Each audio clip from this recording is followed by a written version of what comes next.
Vader, as ons rondom ons kyk en ons sien die dinge wat rondom ons gebeur op hierdie aarde en hoe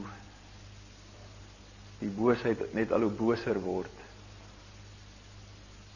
En hoe vrees mense se harte aangryp. Die woord sê in die laaste dae sal mense se harte beswyk van vrees.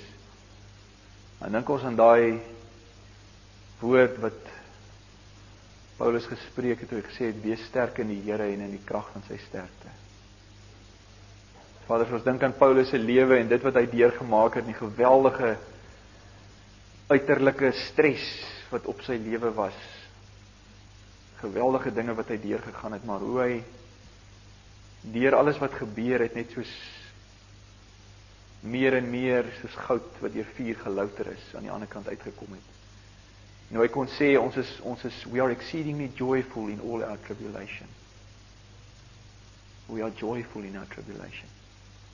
Dan besef ons, Here, dat daardie bron waaruit Paulus geleef het, is ook vir ons toeganklik. Hy het nie 'n spesiale bron gehad wat ons nie het nie, wat nie tot ons beskikking is nie, maar om die waarheid te sê, sy hele lewe, sy hele bediening het daaroor gegaan, dat ander gelowiges ook kon sien, dat dit vir ons ook moontlik is om te lewe vanuit daardie bron, wat Christus self is. En ons loof U vanoggend, Here, dat ons in ons harte kan bevestig en met ons mond kan bely, dat U gekom het, dat ons lewe en lewe in oorvloed kan hê. En dat ons kan sê dat ons meer as oorwinnaars is, deur hom wat ons lief gehad het. En al hierdie dinge, in all these things we are more than conquerors to Him who loved us. For we walk not by sight, but by faith. Ons wandel nie deur die aanskou nie, maar deur die geloof. En die woord sê dat dit is die oorwinning wat die wêreld oorwin, naamlik ons geloof. En ons dank die Here dat geloof nie iets is wat ons hoef op te wek in onsself nie, maar dat geloof toegesluit lê of opgesluit lê in die saad van die woord. En soos wat ons U woord neem en U woord ontvang met 'n sagmoedige hart, bring daardie woord geloof na vore. En dan ook die resultate van geloof in ons lewens. Dankie Here dat ons vanoggend kan wegdraai van ons eie gevoelens. Ons eie gevoel in hierdie môre, wat dit ook al mag wees. Soos wat ons almal hier sit, het ons miskien verskillende gevoelens, verskillende dinge wat woel in ons emosies. Maar ons dankie dat daar 'n groter verwysing vir ons lewe is as ons eie gevoel. Dat U ewige woord staan en dat dit wat Jesus gedoen het afgehandel is. Dat dit nie meer in die weegskaal is nie, maar dat dit klaar gedoen is. En toe Jesus gesê het, dit is volbring, mag ons van daai oomblik af, mag ons roem in die kruis. Mag ons roem in ons vryspraak. Mag ons roem in hierdie lewe wat U vir ons in gedagte het. En ons weet dat ons lewe nie uit ons eie krag nie. Dat ons mag weet, Here, dat we place no confidence in the flesh, but we boast in Christ Jesus. Maak nie saak wat die omstandighede sê nie, maak nie saak hoe ons voel nie. Maak nie saak hoe ons denke verward mag rondskarrel, om 'n aanknopingspunt te vind by ons omstandighede nie. Maar ons bid, Here, ons gebed is dat ons sal sien dat U woord finaal gespreek het. In hierdie laaste dae het U met ons gespreek deur die Seun, sê U woord. Vandat Jesus gekom het, van die vleeswording af, het God gespreek in sy Seun. God spoke a final word. His word was Jesus. And He needed to speak no other one. No other word. Jesus is enough for us. Ons dank U, Here Jesus, dat U nie verander het nie. U is dieselfde gister, vandag tot in ewigheid. En U is dieselfde Christus wat nog steeds vanoggend, vandag in ons is en in ons leef. En ons loof U dat U die een is wat die oorwinning gee. Vader, verder wil ons bid vanoggend dat U die woord vir ons sal oopmaak, en waar ons vanoggend gaan praat oor heiligheid, weer eens nog 'n onderwerp wat mens nie kan met jou eie natuurlike begrip kan benader nie, maar waar ons U Heilige Gees nodig het om dit vir ons te openbaar. En ek bid dat U my sal aanraak deur die Gees, my lippe sal salf om die woord te spreek. Dit nie sal wees woorde van mense nie, maar die woord van God wat kragtig werk in ons wat glo. Dankie Here, en Vader, ons bid dit dat U vir ons ontvanklike harte sal gee, om te hoor wat U woord sê, om te hoor wat U Gees vir die gemeente sê. In Jesus naam, amen. Goed, ons is, soos jy weet, elke eerste Sondag van die maand, praat ons oor vernuwing, en ons het nou 'n hele paar maande terug begin, met hierdie reeksie, en ons is nou by die 10de boodskap in die reeks. Uiteindelik het ons by nommer 10 uitgekom. Ek het gedink ons gaan so in twee Sondae dit klaarmaak. Eintlik was my plan gewees om die hele 10 eers net 'n oorsig te gee, maar toe dit nou nie so uitgewerk nie. Ons gaan begin om van volgende maand af, gaan ek weer van nommer 1 afvat, en dit in detail gaan ons kyk na elkeen van hierdie onderwerpe. Maar kom ons doen vanoggend net nommer 10, en dit gaan oor 'n dieper openbaring van God se standaard van heiligheid. 'n Dieper openbaring van God se standaard van heiligheid. Nou soos jy kan seker onthou, het ons 'n maand gelede het ons gepraat oor 'n dieper openbaring van genade. En vanoggend praat ons nou oor die ander kant daarvan, naamlik heiligheid. En dit is 2 onderwerpe wat 'n mens nooit mag van mekaar skei nie. Jy durf dit nie van mekaar skei nie. Want die hele doel van genade is om jou te bring by heiligheid. En as jy na heiligheid kyk sonder genade, dan word dit op die ou en net 'n menslike ding. En jy het nie bronne nie, en jy word of 'n fariseer aan die een kant, wat probeer fyns om daardie heiligheid te kry, terwyl jy in jou hart weet dat jy nie daardie standaard van heiligheid het wat die woord van praat nie. Of aan die ander kant word jy so mismoedig dat jy oorgaan aan die ander kant. En as ons kyk na die dat jy heeltemal die stryd oorgee, met ander woorde, en sê wel, dit is nie moontlik om so heilig te wees nie. Al sê die skrif ons duidelik, wees heilig want ek is heilig. So ons kyk in Matteus 5 byvoorbeeld, nadat Jesus daar, Matteus 5 tot 7, of Matteus 7 eintlik, nadat Jesus op die bergpredikasie die standaard van heiligheid eintlik gelig het, volgens wat dit in die Ou Testament was, sou ons waarskynlik, as mense moes interpreteer, die mens vanuit sy eie omstandigheid, sou hy gedink het, Jesus, ons kan nie hierdie heiligheid bereik nie. So die enigste ding wat moet gebeur is, u moet hierdie standaard bietjie laat sak, dat ons ouens kan bykom daarby. En partymal dink ons, dit is wat Jesus gekom het om te doen, uiteindelik die standaard bietjie laat sak. Want kon hy dan nou nie sien, dat die mens kan nie by daai standaard uitkom nie. So hoekom sak die standaard nie maar 'n bietjie nie? Hier kom Jesus in die begin van sy bediening, en hy doen net die teenoorgestelde. Hy lig die standaard nog hoër. En hy sê, luister, as julle geregtigheid nie veel groter is, oortref die geregtigheid van die fariseërs nie, kan julle die koninkryk van God nie sien nie. Julle kan die koninkryk binne gaan nie. En nou sal jy dalk sê, maar luister, maar dit is mos nou nie 'n groot stelling nie. Die fariseërs was mos hierdie verskriklike ouens wat Jesus so veroordeel het. Maar as jy bietjie gaan kyk hoe streng die fariseërs was, volgens die wet, hoe hulle streng by daai punte gebly het, en die 613 punte vanuit die Torah, vanuit die eerste 5 boeke, die Pentateeg, het hulle uiteengesit 613 dinge wat God van jou verwag, en hulle het allerhande wette, rondom wette gehad om dit te probeer beskerm. En hier kom Jesus nou, en hy sê, luister, julle geregtigheid moet groter wees as die fariseërs. So hy lig hy standaard nog hoër, en dan maak Jesus die stelling, hy sê, you must be perfect as your Father in heaven is perfect. Jy moet volmaak wees. En nou, as God iets sê, dan is dit baie belangrik dat ons sal verstaan wat hy sê, en nie net dit ignoreer, en sê, wel, ek verstaan nie waaroor dit gaan, nou, los maar daai ene, jy weet. As ons kyk net na die tema van heiligheid, die begrip heiligheid, in die Ou Testament, kom hy, meer as dit, of amper 1000 keer, kom die begrippe, die woord families, kyk, as 'n mens Hebreëus en Grieks verstaan, daar stamwoorde, en dan is daar woorde wat gevorm word vanuit die stamwoord. Nou as jy kyk, die stamwoord in die Ou Testament vir heiligheid, en die woorde wat uit dit gevorm word, met ander woorde die woordfamilies rondom die stamwoord, dan kom dit omtrent 1000 keer voor, die begrip. En in die Nuwe Testament kom dit ongeveer 300 keer voor. So ons sien, dis 'n geweldige belangrike onderwerp. En ons kan nie dit net ignoreer nie. En die gevaar is altyd, soos ek net vir gesê het, dat mense wat klem lê op genade, is geneig geneig, dit hoef nie so te wees nie, maar is geneig om die standaard van God se heiligheid af te bring, en sê, wel, daar is maar genade vir ons, jy weet. So dit maak nie regtig saak, hierdie heiligheid. Wat ek vanoggend baie sterk op die hart wil druk, is die feit dat net soos wat ons nodig het om vars vernuwe te word in ons harte oor wat bedoel die Bybel met genade. Dat daar meer in genade is as wat ons baie keer sien. Met ander woorde dat die hele begrip rondom genade het obskuur geraak deur die geskiedenis. Omdat die kerk begin blind word het in baie areas oor dit wat God se woord vir ons leer. Op dieselfde manier moet daar 'n vars definisie kom van heiligheid. Dan moet 'n openbaring kom van wat bedoel God met heiligheid in sy woord. En hierdie twee goed hardloop saam. Want hoe meer jy God se heiligheid sien, hoe meer jy sien wat sê die Bybel van heiligheid, hoe meer besef jy ek kan nooit daar uitkom nie. En laat ek nou vir u sê, as jy dink jy kan daar uitkom, dan sien jy nie heiligheid nie.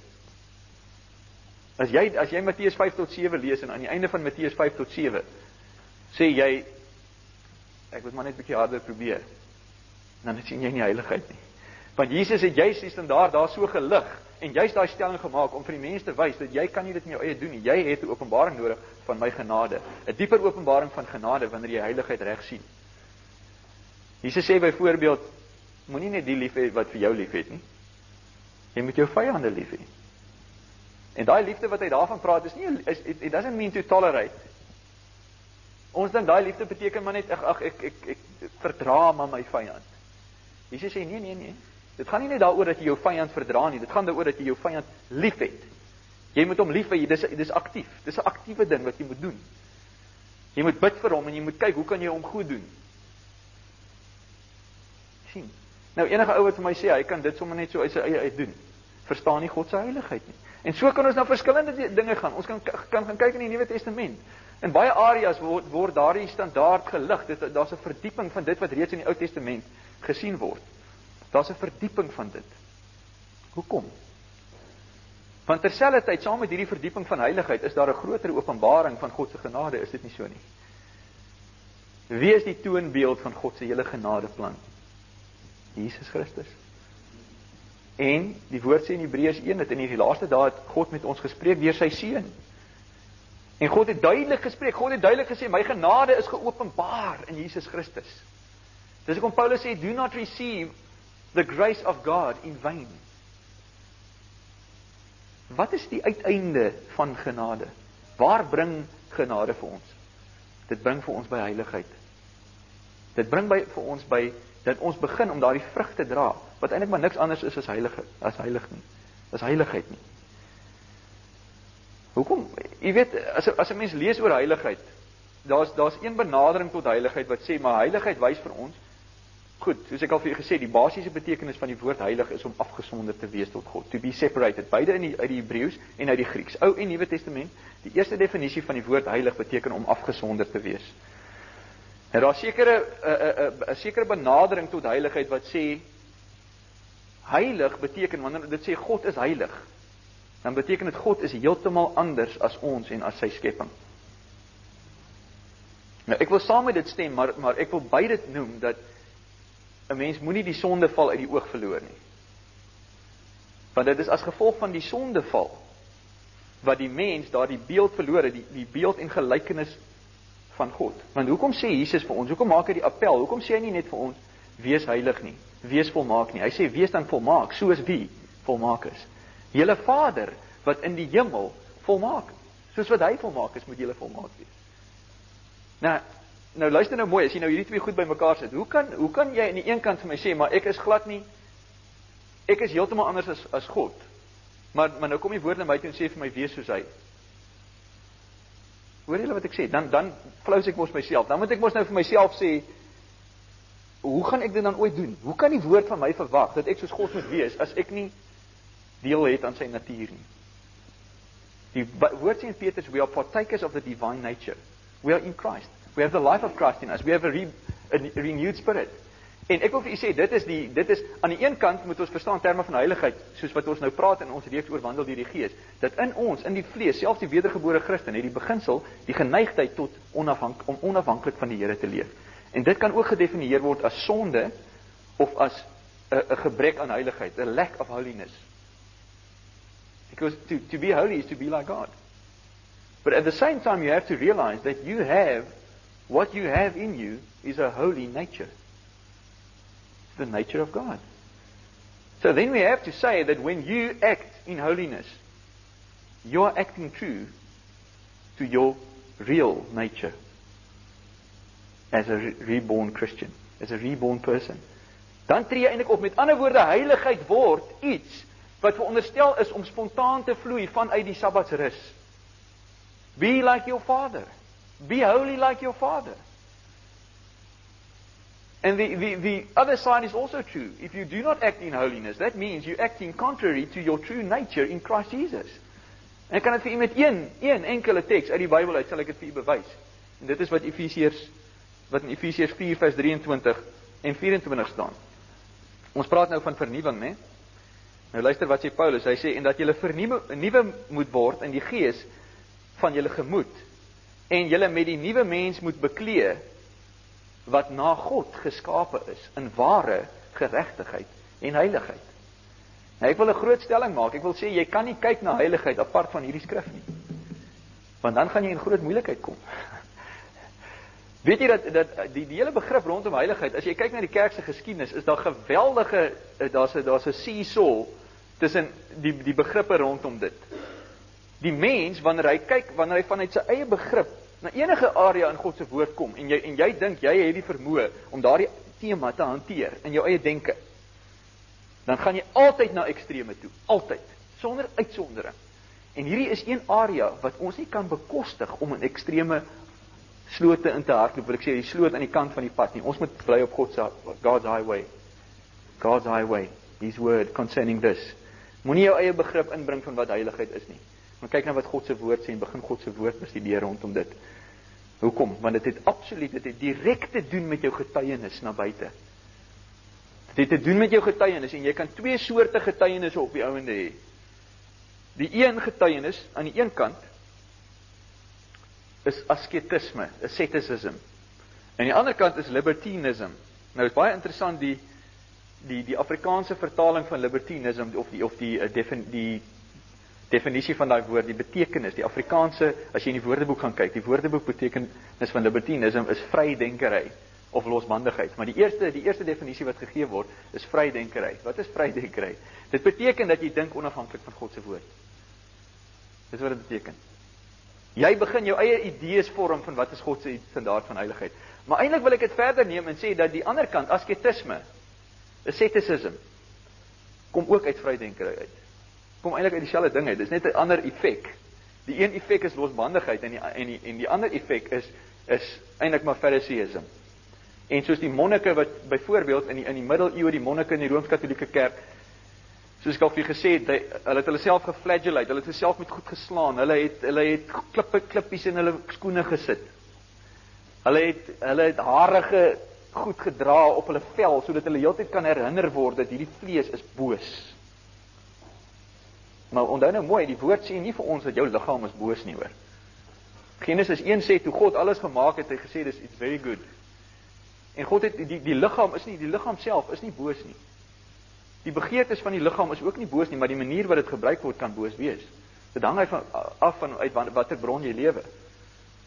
Ek kan vir u bewys, baie eenvoudig, teologies, dat jou vlees nie boos is nie. Want as jou vlees boos was, kan die Bybel nie sê, stel jou liggaam 'n lewende heilige en God welgevallige offer. Hoekom? Sodat jy die heiligheid en die heerlikheid van God deur jou vlees, deur jou liggaam kan demonstreer nie. Want hoe kan jy dit doen? Hoe gaan jy as jy sê hierdie liggaam is boos, hoe gaan jy God se heiligheid demonstreer? Sê vir my. Dis 'n paradoks, dis onmoontlik, it's mutually exclusive. Die twee goed maak nie sin nie, jy kan nie by mekaar uitkom nie. Die belangrike ding is vanuit watter bron lewe jy? Vanuit watter bron lewe jy? Wat is asketisme? Kom ons kyk gou na Kolossense 2. Asketisme terloops beteken nie net, jy kan dalk nou sê, maar Albert, jy's mos nou 'n bietjie belaglik. Hoekom gebruik jy daai ding? Hoekom is dit enigstens relevant vir ons? Ek dra nie klippies in my skoene nie, ek dra nie 'n harige ding op my lyf nie en ek flagellate nie myself nie. I'm not flagellating myself, so where's the relevance? Wel, die relevantie lê daarin dat as jy 'n asketiese siening het van heiligheid, dan kan jy iewers op daai glyskaal wees. Of na die heel radikale kant, waar die ouens dood is van wat hulle probeer het om heilig te wees, vanuit hulle eie effort, vanuit hulle eie vermoë. Of aan die ander kant, waar jy miskien 'n matige askeet is, maar jy's nie eers bewus daarvan dat jy askeet is nie. Jy's nie bewus daarvan nie. maar jy neig na asketisme toe. Jy sien so, dit is geweldig belangrik ook, en luister gou mooi, die woord sê, we were created in true righteousness and holiness. Met ander woorde, binne in jou, you have the desire to be holy. As jy wedergebore is, het jy die begeerte om heilig te wees binne in jou. Daai begeerte is in jou. En jy kan geweldige frustrasie beleef in jou geestelike lewe, as jy nie verstaan, hoe kom daai heiligheid na vore nie. Geweldige frustrasie. En jy moet die Bybelse manier verstaan, wat die heiligheid van God, wat in jou is, na vore kom. Kom ons kyk, wat is asketisme? Dis die een manier, om te probeer, om daai heiligheid na vore te laat kom. And it's both of them, asceticism and libertinism, has its origin in man's own idea about holiness, man's effort to be holy. Vers 20. As julle dan saam met Christus die eerste beginsels van die wêreld afgesterf het, waarom is julle asof julle nog in die wêreld lewe, onderworpe aan insettinge soos raak nie, smaak nie, roer nie aan nie? Jy sien, die ding van asketisme is, dis op die ou ende 'n lys van menslike reëls, en dit sien jy in vers 22 sê, volgens die gebooie en leringe van mense, nie God nie, mense se reëls, jou eie reëls, en dit sien 'n mens baie keer in gemeentes. Sien jy dat 'n gemeente begin later reëls skryf wat nie in die skrif staan nie. It's their own ideas of holiness. En daai lys raak al hoe langer en langer en langer en langer en langer. Hoorie, dit's geweldige lang lyste later van moets en moenies. Geweldige lyste. Nou sê Paulus hierso, hy sê, hoekom onderwerp julle aan hierdie insettinge soos raak nie, smaak nie, roer nie aan nie, almal dinge wat deur die gebruik bestem is om te vergaan volgens die gebooie en leringe van mense, wat alhoewel dit 'n skyn van wysheid het, in eie sinnige godsdiens en nederigheid en in gestrengheid teen die liggaam geen waarde het nie, maar strek tot versadiging van die vlees. Wat sê Paulus? Hy sê daai reëls, daai menslike reëls kan nie vir jou by ware heiligheid uitbring nie. Hoekom nie? Dit het nie die krag om dit te doen nie. Daar lê nie krag daarin nie. Want dis jou eie stel reëls, jou eie idee, raak nie, moenie daaraan raak nie, moenie dit smaak nie, roer nie dit aan nie. Hoorie, asketisme. En in die middeleeue het hulle so begrip gehad, hulle het so besef uit die skrif uit, maar God het 'n standaard van heiligheid, dat hulle gedink het, luister, in hierdie wêreld, die enigste manier om heilig te lewe in hierdie wêreld is om jou totaal te onttrek van die wêreld. Gaan liewers heeltemal uit, dan jy nou evil, sien nou evil. Hoor, jou sintuie sny dit af. Die enigste probleem is, jy vat jouself saam. In die klooster vat jy maar ongelukkig die self saam. En ek het vir jy gesê, die selflewe is wat? Die geneigtheid tot onafhanklikheid van die Here. Die vlees is daar, al is jy wedergebore. Jy kan dit nie los een kant los en sê, nou gaan ek self, bly jy daar in die wêreld, ek gaan een kant toe. Jy kan dit nie doen nie. Dis hoekom Jesus toe hy bid, toe sê hy, Vader, in Johannes 17, ek bid nie dat jy uit die wêreld uitneem nie, maar dat jy heilig in die wêreld. Wow, dink ons, maar dit is dan onverantwoordelik. Kan ons nie maar dadelik, as jy tot bekering kom, liewers net weggeraap word nie. Jy weet, ou moet nou nie so te sukkel nie. Maar God het mos 'n plan in sy woord. God het 'n plan in sy woord. As ons werklik verstaan wat God bedoel met heiligheid en hoe dit werk in ons lewe, dan kan ons begin demonstreer, ons Vader. Laat julle lig so skyn voor die mense dat hulle julle werke sien en julle Vader in die hemel verheerlik. Nie jouself nie, maar jou Vader in die hemel. Met ander woorde, hy sê jou Vader en jou good works. En dit beteken jy lewe uit 'n ander bron uit, want ek wil vir u sê heiligheid, ware heiligheid is die aantreklikste ding op die aarde, glo jy my? Ons het partymal in godsdienste ons heeltemal 'n ander idee oor dit. Maar heiligheid is 'n aantreklike ding. Die mens is gemaak. Man was made to be separated unto God. He was made for that. Wat het hulle Jesus genoem? 'n vraat en 'n wynsuiper. Dis wat die woord sê, luister. Hulle het gesê Jesus is saam met sondaars. Hoekom is hy heeltyd saam met hierdie sondaars? Hoekom is hy saam met hierdie sondaars? Jy sien, hoekom het sondaars na Jesus toe? Hoekom is hulle aangetrek deur Jesus? As Jesus die idee gehad het van heiligheid wat ons partymal in ons koppe mee rondloop en wat baie van in die kerk van die holiness movements het wel van dit baie het seker goed reg herstel, maar weer eens trek skeef. En baie soos daai mense lyk, sal jy nie you're not attracted to them. You're not attracted. Maar ware heiligheid trek mense aan, dit trek sondaars aan. Mense, met ander woorde, mense wat vasgevang is in sonde en hulle wil uit dit uitkom. Dan sien hulle hier dit is die weg, dit is God se weg. Nee, dit is God se weg. Dit is die lewe wat ek wil hê. Dis hoekom Johannes in 1 Johannes sê Johannes, dit wat ons gesien het, wat ons gehoor het, wat ons gehande getas het, which our hands have handled concerning the word of life. They touched Jesus. They touched him, they wanted this life. It was attractive. Hoor julle, hulle het gesê, dit is die lewe wat ek soek, die mens wil identifiseer met iets deur dit aan te raak. En hulle het Jesus se lewe, hulle het die lewe van Jesus gesoek, hulle het daai lewe gesoek. Hoekom? Want jy is gemaak vir daai lewe. Jy is gemaak om daardie lewe te lei. Maar aan die ander kant, asketisme, soos ek vir u sê, wat is die uiteinde daarvan? Dit het 'n skyn van wysheid en eie sinnig, baie belangrik daai byvoeglike naamwoord, eie sinnige godsdiens. Not as God reveals himself, but your own idea. Eie sinnige godsdiens. En nederigheid en in gestrengheid teen die liggaam. Maar dit het geen waarde nie, dit strek tot versadiging van die vlees. Hoekom sê hy dit strek tot versadiging van die vlees?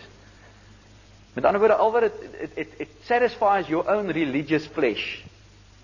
Jou vlees wat uit sy eie godsdienstig wil wees, hy voel alright daardeur. Jy weet, as ek nou dit gedoen het en ek het al hierdie lyste wat ek vir myself het klaar gedoen, dan voel ek lekker, jy weet, dan voel ek nou is die Here dan tevrede met my. God is happy.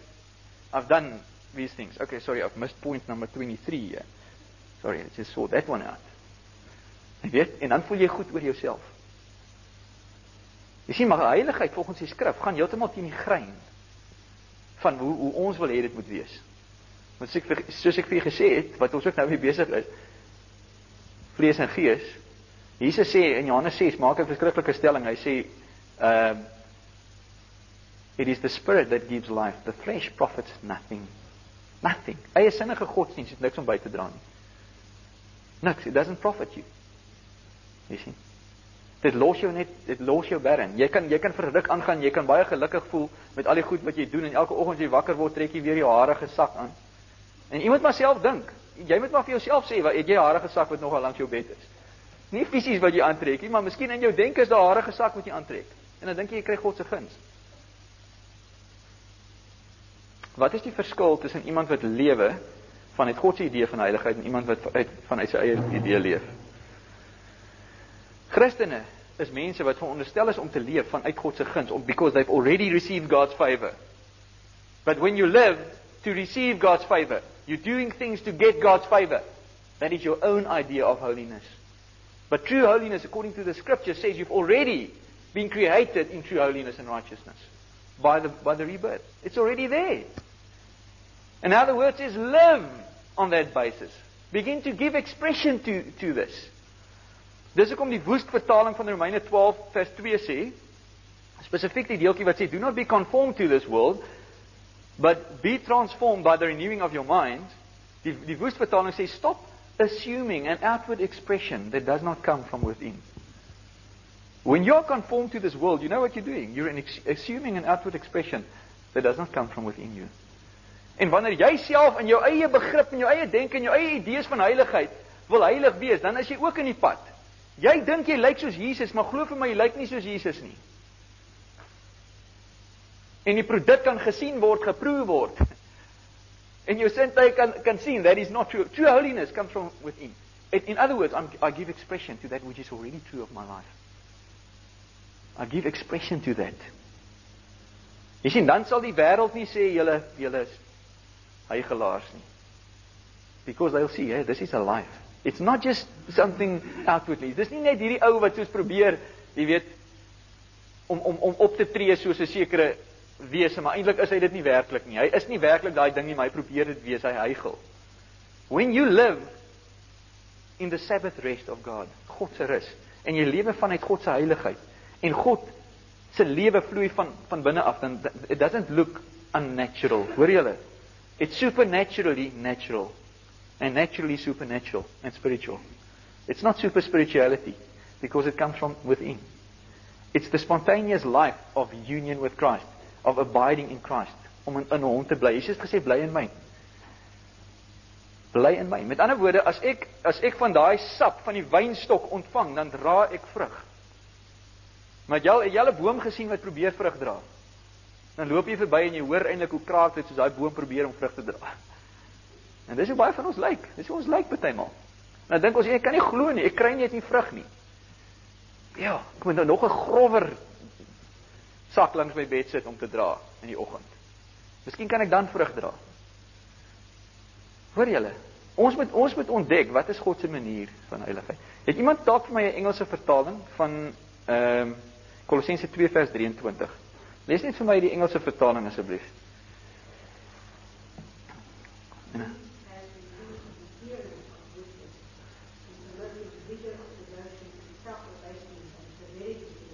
There we go. Sien, die Engels bring ook 'n mooie ander gedagte daaruit. There of no value in checking the indulgence of the flesh. Praat daarvan rigor, nee, dit bring jy mooi die idee van asketisme uit, rigor of the body. En nou gaan ek vir julle, nou gaan ek, I'm going to release the cat among the pigeons. Ek gaan 'n spanner in die works gooi en ek gaan 1 Korintiërs 9 vers 27 vir julle aanhaal waar Paulus sê, I buffet my body and treat it severely. En dan moet jy nou daai twee met mekaar versoen. Hoorie, nou sê Paulus, I buffet my body and treat it severely. Lest when I preach to others, I myself may become accursed. En die Griekse woord daar, to buffet your body, is to beat it black and blue. Nie soos iemand gesê het, I buffet my body and treat it so dearly. But I buffet my body and treat it severely. Hoor julle? Nou, hoekom is dit anders as Kolossense 2 vers 23? Wat praat van die rigor? Weet julle wat is anders? The source is different. The source is different. In Paul's case, the source is the grace of God. Dit is die genade van die Here. It's God himself, that's the source. In die ander geval, asceticism, die askeet, sy bron is hy self. It's himself. It's not God. Paulus het op grond van die genade van die Here het hy gesê, I will do anything in my power. I will present my body. And I will make sure that I express that which is already true in my inner being. In that sense, I will buffet my body. Because I know the grace of God, it's been revealed to me. And Galatians sê Paulus, neither circumcision nor uncircumcision avails anything but faith that works through love. Through love. In other words, what is the source of true holiness? It's the love of God revealed in Christ Jesus. It's His love revealed. The more you see of His love, the more you will be willing to give your body to express that life. Hoor julle, hoe meer jy die genade van die Here, met ander woorde, Paulus sê, in Handelinge 20 sê Paulus, and now I commend you to God and to the word of His grace, which is able to build you up and give you an inheritance. Die woord van sy genade. Hy sê, ek gee julle oor aan God en aan die woord van sy genade, want hierdie woord is in staat om julle te laat eet, om julle te laat deelname hê aan daai erfenis. En waaroor gaan dit? Dit gaan oor heiligheid. Die hele appel van God, this is the will of God, even your sanctification. Die woord sê, die wil van God is ons heiligmaking, dat ons heilig moet wees. Die doel is heiligheid. Maar die groot vraag is, how do you get there? Ek gaan nie veel meer sê nie, ons gaan, wanneer ons in punt vir punt ingaan, gaan ons ingaan hierop. Maar die manier om daar uit te kom, daar's net een manier. Colossians 2 verse 6. Just as you receive Christ Jesus the Lord, as you received Him, so walk in Him. You were created in true righteousness and holiness. It was God's work. How do you walk in this work? The same way. The love of God in Christ Jesus is revealed through the Scriptures. You see Christ revealed. And as you see this, and you see your union with Christ, you will have a desire within you to express that holiness. Daar's 'n begeerte in jou, I want to express this holiness. En dit bring my by 'n ander ding van 'n baie belangrike punt van heiligheid. Heiligheid is nie net om die negatiewe dinge te los nie, maar is om by die positiewe dinge uit te kom. That is the purpose and the point of holiness is to get to the positive things. In other words, love, joy, peace, patience, kindness, goodness, self-control. To start expressing the eternal God. These attributes. Maar ons het baie keer so 'n negatiewe siening van heiligheid. Dit gaan vir ons meer oor al die negatiewe goed wat ek nie moet doen nie. Ek moenie dit doen nie, moenie dat doen nie, moenie dit doen nie, moenie die volgende doen nie. En ons hele manier van dink oor heiligheid is elke keer 'n reference tot 'n negatiewe ding. Now to be sure, the word does always start with lay down then. Lay af. Die woord begin daar. Die woord begin daar, maak 'n appel en sê vir jou, los daardie negatiewe goed. Maar dan sê hy, beklee jou met Christus. Beklee jou met die nuwe mens. Clothe yourself. But what is the purpose of the laying down? Is it the laying down just in itself? Is dit die doel? Is die doel maar net vir my om te kan sê, nou het ek daardie negatiewe ding gelos? Is dit die doel van God? Sodat ek nou kan sê, great, ek het reg gekry om daai negatiewe ding van ontslae te raak in my lewe. Ja, dis wonderlik om te kan sê, goed, ek het oorwinning oor hierdie ding, of 'n negatiewe gewoonte, of wat dit ook al mag wees. Oorwinning oor daai sonde gekry. Maar ons durf nie mis wat die doel is van om die ding te oorkom nie. Die doel daarvan is om die positiewe te reflekteer, die positiewe te wys. Hoorie. Wat is die doel daarvan? Is ek kan sê, ek het woede oorwin in my huis. Ek het overcame anger. Maar intussen het ek nog nie die meekness gewys van Christus nie. Ek het nog nie vir my vrou gedemonstreer, die ander kant, the kindness and goodness of God. The kindness and goodness of God has not been demonstrated positively. Because then it still has reference only to myself. Hoorie, ek is nog steeds met myself besig. Dit gaan nie daaroor dat ek myself op die skouer kan pat en sê, mooi man, jy het woede oorkom. Jy raak nie meer vies vir jou vrou nie. En skel op jou vrou nie. Nee, waar's the words seasoned with grace? Voor jy nie daar uitgekom het nie, voor daai woorde nie eers gesout is met genade. En daai genade woorde val op die hart van jou vrou. En met die wie jy in kontak is. En daai genade van die Here, the favor of God revealed through your heart to others around you. You have not reached, you're still missing the mark. And you know what the definition of sin is? The first definition, to miss the mark. You're missing the aim. So when you define holiness religiously, moenie dat nie, pas op, you're still missing the mark. Onthou net, die Fariseërs het al daai verskillende goed gedoen, maar hulle lewens was barren en droog en onaantreklik. Because you could not see the love of God, the joy of God, the peace of God, the goodness of God, the kindness of God, reflected and revealed. Amen. You couldn't see it. Maar al wat hulle oorgebring het is om vir jou te sê, jy beter ook nie soos ek nie, hierdie goed en hierdie doen nie. Want kyk wat het ek alles reg gekry om nie te doen nie, en hoe staan jy met daai lys van my? Hoe staan jy met hierdie lang lys? Ek sien sommer nou, net so deur vir jou te kyk, punt nommer 16, 24, 38, dat jy heeltemal weg van die merk af. Maar die hele punt is, as jy iemand is wat eerlik is, dan moet jy sê, luister meneer Fariseer, jy kan uitwys vir my punt 16, 24 en 38, maar as ek op die ou ende dit doen en ek gaan soos jy lyk, dan sê ek maar liewers nee, hou dit vir jouself. Want ek wil dit dan nie hê nie. Hoor u wat ek sê? We were made to be vessels of honor. Om wessels te wees van God se heerlikheid, om houers te wees van God se heerlikheid. Sê gou vir my, weet jy hoe is dit?